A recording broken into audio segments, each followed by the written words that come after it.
Hello, everyone, and welcome to my presentation of The Catcher in the Rye. My name is Remington Dargo, and I'm doing this presentation in honor of Banned Books Week. I chose The Catcher in the Rye because when I read this book, it was at a time in my life that I was able to relate to the story. And I always thought that J.D. Salinger lived a very interesting and mysterious life that captivated me, as we'll discuss later. So let's get started. We'll start over here in early life.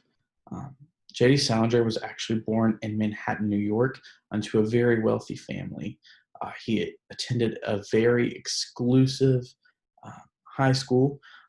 Here he ended up flunking out in the 10th grade. Because they were very upset with him and this action, his parents sent him to Valley Forge Military Academy, where he spent the rest of his high school years. After graduation, Salinger enrolls in New York University, NYU, where he ends up dropping out in the spring semester of his freshman year. He was very lost, was unsure what he wanted to do with his life. His father encouraged him to actually move to Austria and study the meat packing industry. He felt like this industry was going to blossom. And so Salinger did just that. He moved to Austria and actually ended up enrolling in Columbia University a few years later in a writing course. Moving on to World War II, uh, Salinger was drafted in the U.S. Army in 1942 to fight in the World War. Not many know this, but during this time, he developed a relationship with a fellow author, Ernest Hemingway. Um, and Salinger's first battle was actually V-Day. He was one of the soldiers who stormed Utah Beach in Germany. And during the war, there's many accounts that fellow soldiers have shared where Salinger carried a typewriter in his Jeep with him. So we know that he had definitely started writing pretty seriously during this time. Here he met his first wife, who was a German woman, and post-war, uh, they had actually, he and his wife only stayed together a matter of 8 months. He was very unstable at this time. So post-war, he ends up checking himself into a mental facility where he is diagnosed with post-traumatic stress disorder or PTSD. Okay, moving on to career. Salinger published his first story in 1949. A movie director felt as if this would make the perfect film, and so he bought the rights to it and decides to create a movie. The movie adaptation, movie critics ripped apart. They thought it was awful. Salinger thought that this was the most embarrassing experience, and so he decided that there would never be another movie adaptation of one of his stories. He promised himself and the public that. He publishes his most famous work, The Catcher in the Rye, in 1951. Um, and it hit number one on the charts within 2 weeks of publication. It gave Salinger a lot of fame that he decided wasn't for him. He couldn't handle the life that fame gave him, and so after that, he embraced a lot more privacy. He embraced a private life after the publication of the book. He writes several stories and ends up publishing them in between and writes his last story in 1965. He continued writing after that, but there was no publication. And the reason that we know this is because after his death in 2010, his daughter says that she remembers a time where he showed her a filing system that he had. He would type up stories and file them with this color coded system. And he showed her that all of the files that were labeled with green stickers were able to be published after his death. The red, he wanted to stay more private to his family. And so when he died in 2010, his daughter started getting all this together. And actually, just a few years ago, there was an exhibit with the short stories that he wrote that were never published in Manhattan, along with a few more articles of his life. And so The Catcher in the Rye, the story is a coming of age story that revolves around Holden Caulfield. It's set in the 1950s in multiple locations. The story starts out with Holden explaining that he is in a mental facility. He's telling the story. Um, of a few days ago before he was checked in. It starts out in Pennsylvania. Holden is actually leaving his military school, heading home for the holidays. However, he's getting out a few days before the holidays begin, and so the story it takes place during these 3 days in between. And so he, like I said, he's getting out of his military school, Princey Prep.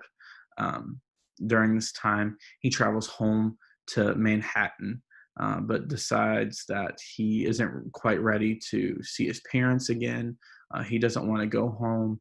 And so he embarks on this adventure throughout the city where there's a lot of symbolism, a lot of untold stories that you don't quite get the answer to by the end of the book. Um, but it's truly a story of mental illness, um, how it's what it's like living with a mental illness, and as we'll get to that here in just a second. So the themes, um, you see that Holden lives with mental illness, and no one knows quite what's happened in his life to get him to this point. Why is he feeling this way? Uh, were there any triggers for his depression and anxiety?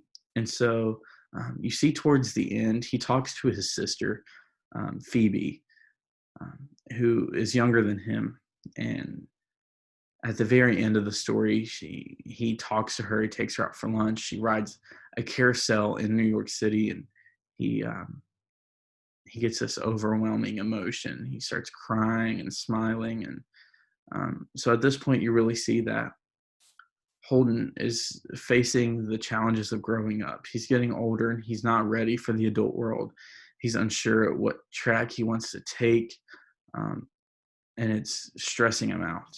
And so the themes can be realism of getting older, mental illness. Like I said, up until this point, there was not much talk of mental illness in the public. J.D. Salinger brought this to light, um, and so throughout the story, Holden explains that there is some sort of spiritual anchor that he's looking to find. I think he's looking for some sort of peace within himself, knowing where he's coming from and where he's going. Um, and J.D. Salinger experienced the same thing, as we'll get to here in just a second. And a public versus private life. One of Holden's favorite phrases in the book is phony or phoniness. He talks about the people who are very outgoing and very out there exposing themselves. He calls them phonies. He thinks that the adult world is very it's phoniness is how he explains it. So at times we can see that Holden. I think that sometimes he's jealous of those people. He wants to be a grown up. He wants to be the outgoing one, but he resorts to a more private life.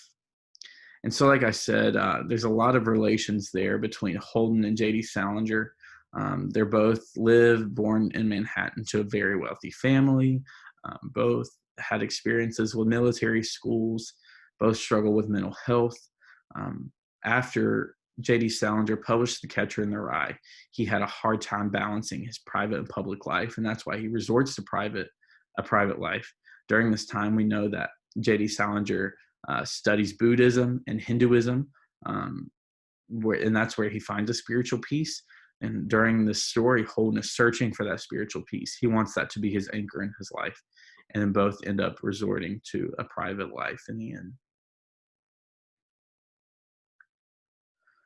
So the reasons that The Catcher in the Rye was censored throughout the history of the publication.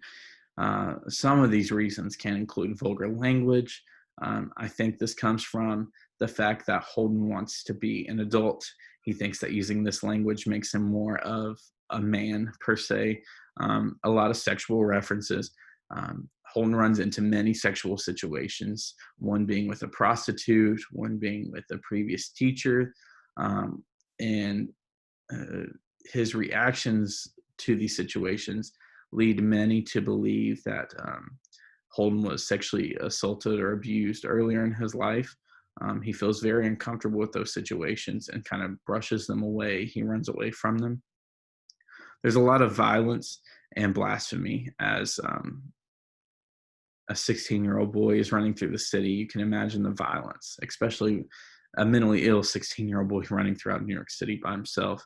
And as he searches for this spiritual peace that he wants to experience, there's a lot of blasphemy, as people recall. So, a couple interesting facts about the book is that from 1961 to 1982, The Catcher in the Rye was the most censored book in America. In 1981, it was the most censored and actually the second most taught, which is quite ironic. Here in the previous decade, from 2000 to 2010, it was still among the 10 most challenged books in America. And so another interesting fact is that it was related to two assassinations.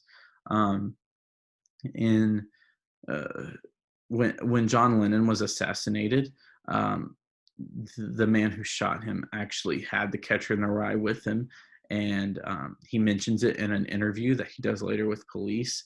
And the attempted assassination of President Ronald Reagan, the man who shot Ronald Reagan, he was obsessed with the book apparently, and he talks about it later in an interview. So here is actually a timeline provided from the World Education Network. And these are just the challenges of the last decade, like I said, from 2000 to 2010.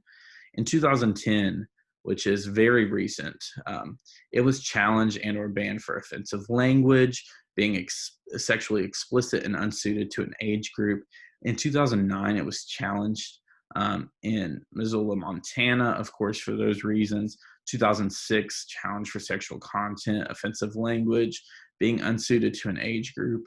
In 2005, it was challenged, but still it was kept as an assigned reading in Maine. 2002, it was removed in South Carolina. It was banned as a filthy, filthy book, and then challenged and retained in Georgia due to profanity. And lastly, in 2001, challenged repeatedly because of complaints that the book contained sex, violence, and profanity. And in many of these situations, as I have done the research, I have found that the people who challenged the book, the vast majority, a great majority of them have actually not read The Catcher in the Rye. And so one English teacher, she gave a quote that I thought was very nice. And she says that the people who are challenging the book are just like Holden Caulfield. They think that it's phony, and they want to be that catcher in the rye. They want to help save the world, but they're not quite sure which way to go. And so I think that's a nice thought as we talk about the banning of The Catcher in the Rye. And so my personal assessment of The Catcher in the Rye and the banning of the book is I think that it's definitely a mistake. Like I said, I read this book at a time of my life where I could really relate to the story. And here I've given a couple reasons that I think that the book should not be banned. First of all, it has great awareness for social issues such as mental health, sexual abuse, and loneliness versus unity. I think that there's a great struggle that Holden experiences and that Salinger experienced in between the balance of a private and public life, like I said. And so he doesn't know how to connect, but he doesn't want to be lonely anymore. And I think that a lot of teenagers today, including myself, experience that. The book is relatable. Holden Caulfield himself, for a teenage boy, when I read this, I found several ways that I could relate to the character. We shared mutual stories and emotions. And I think that a lot of teenagers today, a lot of high schoolers, this is a great book to read for them because they're able to relate. For those who don't really experience those things, who may not be able to relate to the story, it also shows empathy. A reader can build empathy for that character. They may not relate to them, but it puts them in their shoes for a while. They can really see through the eyes of that character. They can see what it's like to live with a mental illness, even though they may not experience one. And lastly, this is more of an abstract thought, but reading a book such as this, it does have some edgy content, but it safely exposes them, uh, the world to the reader. Um, we all know that there's going to be many obstacles and many things to overcome as we get older. Um, and so there's going to be many temptations, I should say. And I think that this book shows what those temptations are going to be like without experiencing them. And I think that's most important. And so, lastly, here's my works cited page. I hope you all enjoyed my presentation, and I greatly appreciate you all tuning in to watch. Thank you, and I hope you have a nice day.